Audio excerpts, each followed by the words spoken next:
आनन फानन में आप लोगों को बुलाया गया, आप लोग आए, इसके लिए आप सब लोगों को धन्यवाद। महत्वपूर्ण विषय पे आज जो है हम लोग जो है प्रेस कॉन्फ्रेंस कर रहे हैं और आज प्रेस कॉन्फ्रेंस में हम लोगों के साथ पूर्व वित्त मंत्री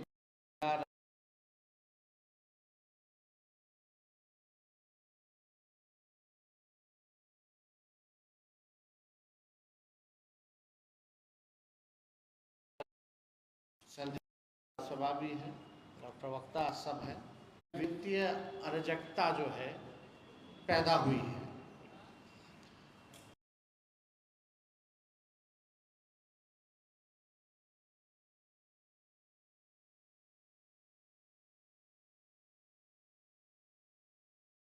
मीटिंग्स हुए हैं, 7 कैबिनेट मीटिंग हुए हैं और उसमें 76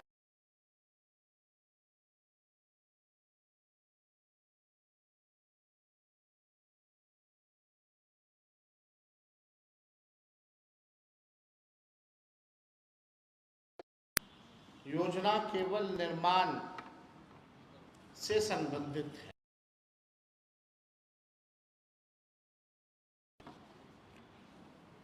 ये कैबिनेट डिसीजंस कब कब हुए इसका डिटेल भी है। हुई लगभग जो है उसमें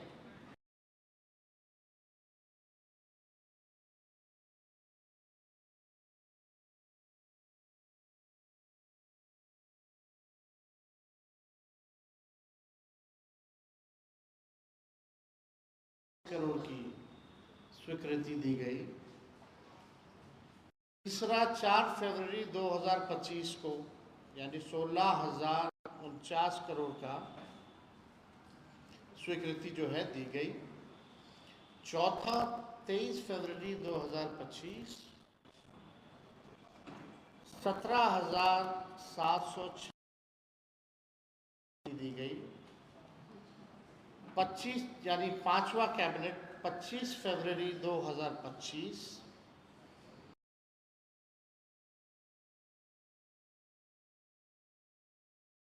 स्वीकृति जो है दी गई है। छठा कैबिनेट जो हुआ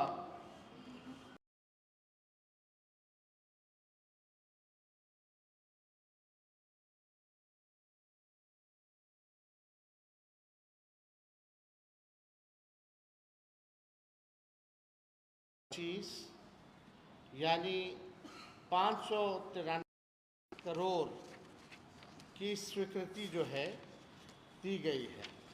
यानी इन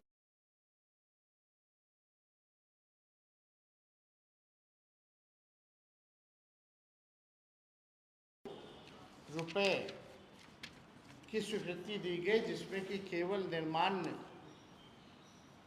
में अधिकांश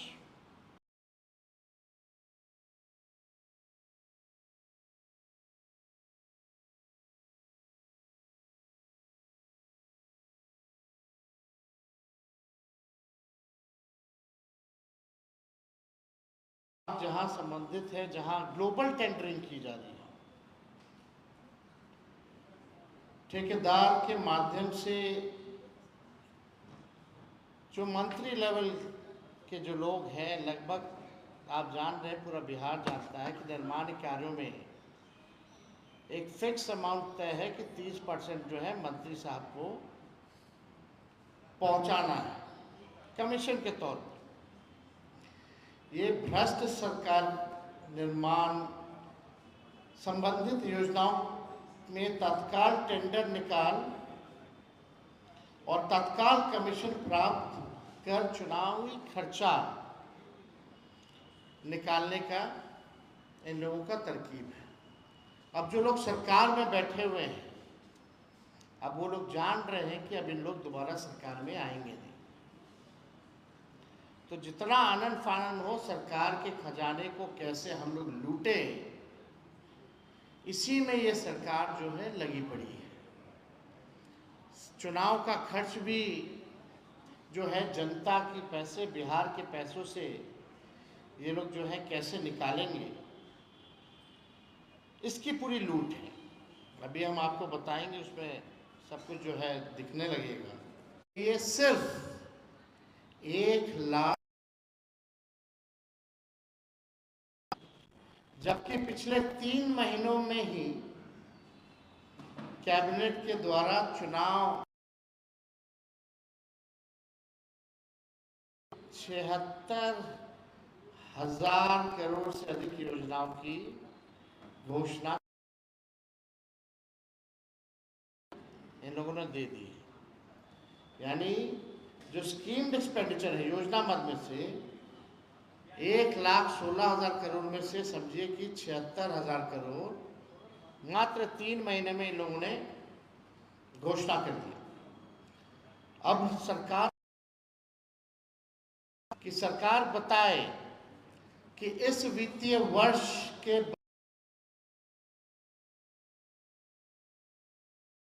करोड़ रुपए का जो प्रावधान किया गया है, क्या वित्तीय वर्ष की ऑनगोइंग योजनाओं की राशि भी इसमें सम्मिलित है कि नहीं।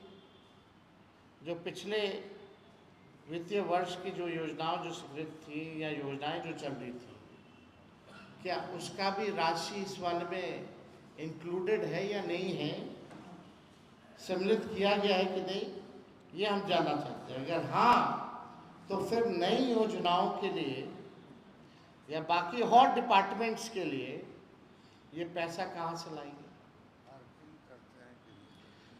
इस सरकार में कुल बजट का 8 से 9% केवल सूद देने में जा रहा है। जो इन लोगों ने लोन लिया है, जो हर बिहारी पे कर्जा है, मतलब 8 से 9% उसका सूद लौटाने में इसका जो है पैसा जा रहा है। यानी आप समझिए कि सालाना 25,000 करोड़ से लेकर 30,000 करोड़ तो सरकार द्वारा लिए का ब्याज चुकाने में ही जा रहा है। खाली सालाना 25 से केवल ब्याज को चुकाने के लिए जा रहा है। वित्तीय वर्ष 25-26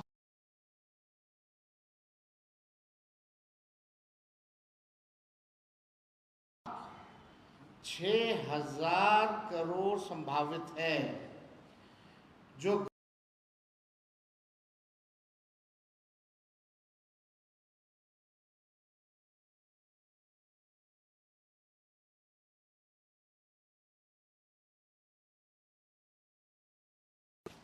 तो सवाल उठता है कि कहां से इन योजनाओं के लिए राशि लाएंगे।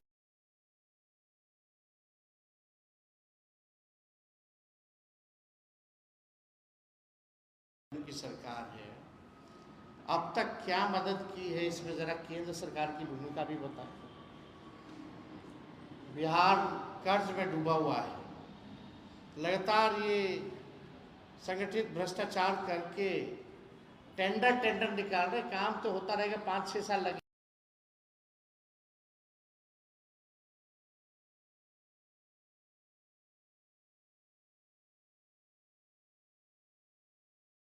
आप कर्ज में डुबो के जा रहे हैं, आप लूट के जा रहे हैं खजाने में, जिसमें कि 2 अरब 25 करोड़ रुपए का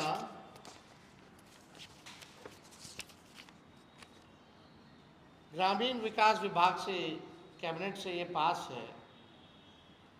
2 अरब 25 करोड़ रुपए का जब मुख्यमंत्री यात्रा पर निकल रहे थे, मुख्यमंत्री संवाद यात्रा निकाल रहे थे, तब उन्होंने घोषणा की थी, उस समय पास किया गया था।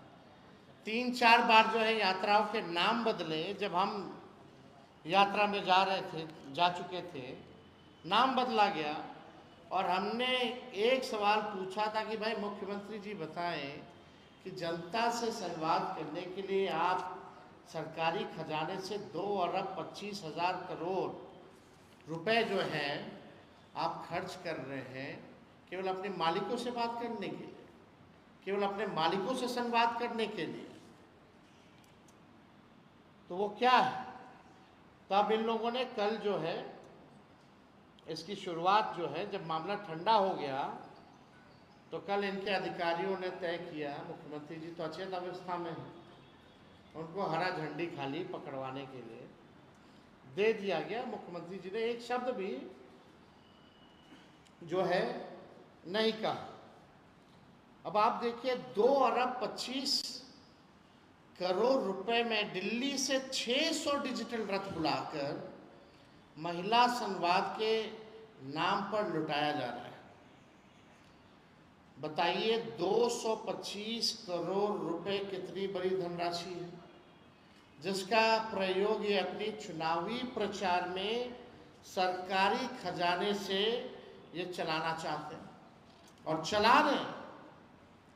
ये पूरा political campaign Janata Dal United और एनडीए की सरकार सरकारी खजाने के पैसों से, यानी बिहार के पैसों से 600 डिजिटल गाड़ी मंगा करके ये जो है चलाया जा रहा है। और इसमें नाश्ता वास्ता का भी प्रावधान है। पूरी तरीके से ये सरकार भ्रष्ट है। अपना चुनावी खर्चा बिहार की जनता के पैसे पर ये लोग निकालना चाहते हैं।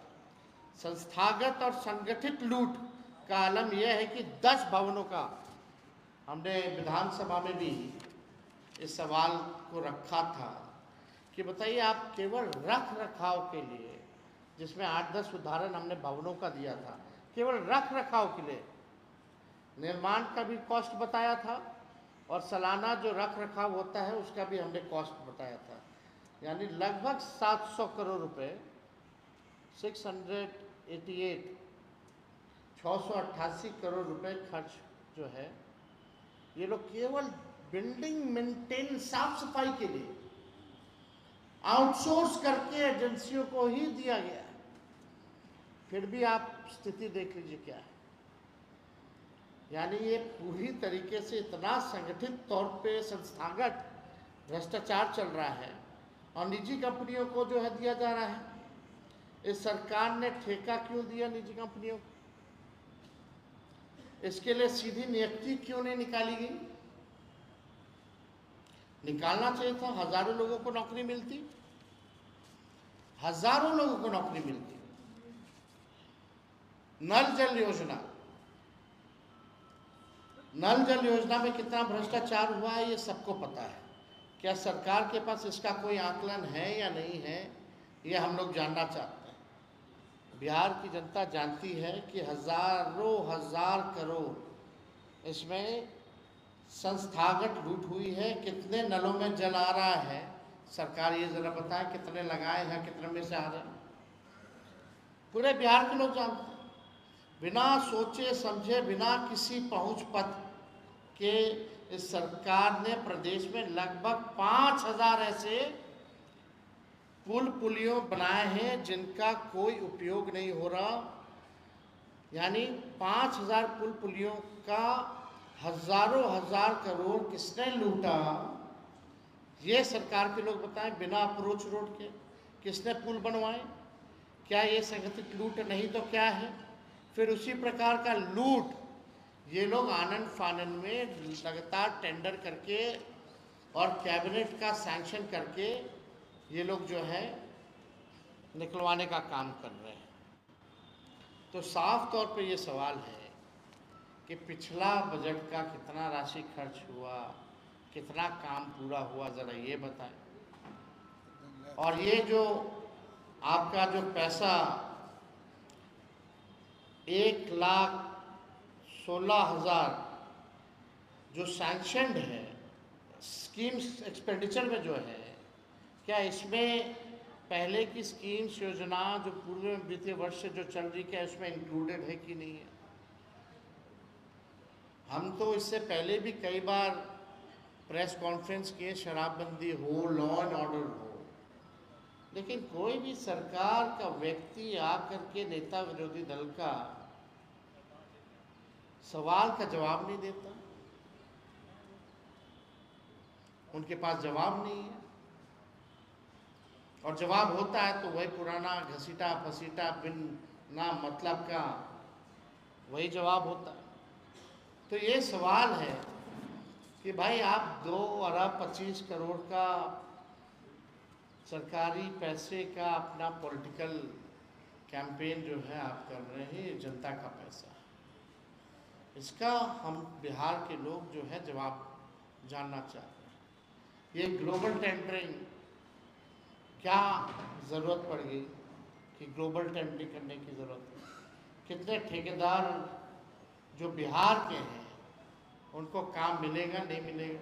एकदम नहीं मिलेगा जब बाहर से आएंगी कंपनियां। तो ग्लोबल कंपनी आएगी तो उनको तो आप समझ जाइए कि ये बड़ा सवाल ये खड़ा होता है।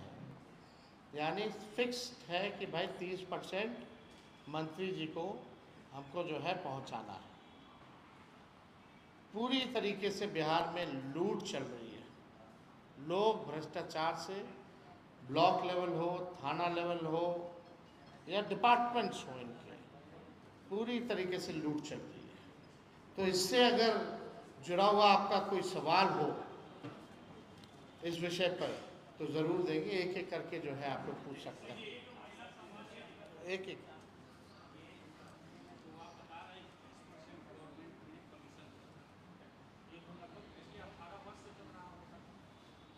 लगातार चल रही। 5000 पुल है तो पुलिया नहीं है, पुलिया है तो पुल नहीं है, तो क्या है? किसके समय ये बने हैं? आप चेक कर लीजिए। हम तो 15 महीने और 17 महीने आए, ठीक है? तो आप एक बार आप लोग भी अध्ययन कर लीजिए कि किनके सरकार में जो है ये चीज़ें बन रही हैं या हुआ है। इस पर भी देखिए। ग्लोबल टेंडरिंग तो हम लोगों ने नहीं किया था। आपका जो सवाल है, ग्लोबल टेंडरिंग तो नहीं हुआ था पहले। ग्लोबल टेंडरिंग की जरूरत कौन पड़ी? कौन सरकार ग्लोबल टेंडर लाया है?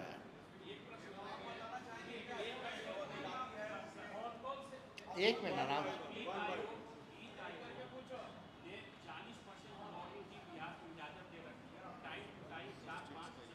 तो हर स्टेट का अपने हिसाब से होता है, हर स्टेट का अपने हिसाब से होता है। बिहार का 37% लोन उधार का है। अब आपको और करंट अपडेट भी कर देते हैं। हाँ तो लाइबिलिटी है ना बिहार पे, लाइबिलिटी है ना, लाइबिलिटी तो है। आप वही तो हम सवाल पूछ रहे हैं। आप जो है इतनी लाइबिलिटी है और आप इतना खर्च जो है वो कर रहे हैं, अब वो भी काम पूरा नहीं हो रहा है। ना नल में जल मिल रहा है, ना पुल है तो पुलिया नहीं है, अप्रोच पथ नहीं है। अगर पुल है तो बिल्डिंग जो है कोई डिपार्टमेंट का है तो हैंड ओवर लेने के लिए कोई नहीं है, खाली पड़ा हुआ है। अस्पताल अगर मेडिकल कॉलेजेस अगर बने हैं तो डॉक्टर नहीं है, इक्विपमेंट्स नहीं है, इक्विपमेंट्स चलाने वाला नहीं है। और ये जो भी आप काम देखते हैं जो कंस्ट्रक्शन का चलता है, ईओटी लिया जाता है, एक्सटेंशन। क्या टाइम पे ये प्रोजेक्ट्स पूरे किए जाते हैं या नहीं? जो 4 साल 5 साल का काम है वो 12 साल 13 साल में पूरा होता है। ये तो सबके सामने है।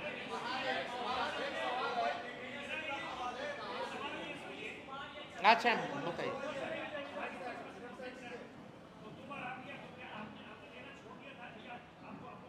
हम लोग ग्लोबल टेंडर वाले लोग नहीं ना हैं। ठेकेदार बताएंगे ना। वो तो आप ठेकेदार और इंजीनियर से पूछिए। आप ठेकेदार और इंजीनियर से पूछिए। और आपको भी पता है एक इंजीनियर के यहाँ अगर रेड पड़ता है तो करोड़ों रुपए बरामद होते कि नहीं होते? वो कहाँ से आता है वो करोड़ों रुपए? और एक मिनट, और जो इंजीनियर या अधिकारी भ्रष्टाचार में लिप्त पाए जाते, मान लो ईडी ने पकड़ा, सीबीआई ने पकड़ा, तो उन इंजीनियरों उन अधिकारियों पर कि बिहार सरकार की आर्थिक इकाई अपराध वाली जो शाखा है, क्या उसने केस किया कि नहीं किया है? जरा ये भी देख लो। कौन बचा रहा है? क्या ये न्याय संगत है? कई अभी हाल फिलहाल में भ्रष्टाचार में रेड में करोड़ों रुपए जो पकड़े गए, जो धरा गया, ऐसे तो सब बचने में लगा हुआ है, लेकिन जो धराया भी है, क्या बिहार की आर्थिक अपराध शाखा क्या केस मुकदमा किया है? क्यों नहीं किया है? और रिटायरमेंट के बाद एक्सटेंशन उन इंजीनियरों को मिलता है, क्या वही लोग काबिल है? खाली रिटायर्ड चीफ इंजीनियर पोस्ट पर आप रिकॉर्ड निकाल लीजिए, लगातार रिटायर्ड लोगों को ही लगातार एक्सटेंशन मिल रहा है। आप लोग भी कैबिनेट का नोट जो है आप लोग पढ़ते होंगे, सब कुछ साबित है भाई। एक मिनट इनका एक मिनट उधर से ले लिए, इधर से फिर हम फिर लेंगे आपसे भी लेंगे आप।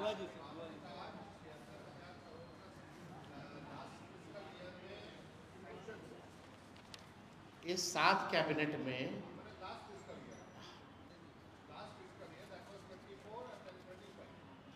हाँ ठीक है, अप्रैल में लास्ट हुआ था 7वां कैबिनेट, ठीक है, ओके ठीक। में कितने अधिकारियों को सजा ये सरकार दिला पाई है, ये भी सवाल। आप लोग जब प्रश्न पूछते हैं तो हम सवाल पूछ रहे सरकार से और आप चाहते जवाब हम उसका भी दे दें, तो कम। अरे भाई ग्लोबल टेंडर होगा तो, अरे भाई जब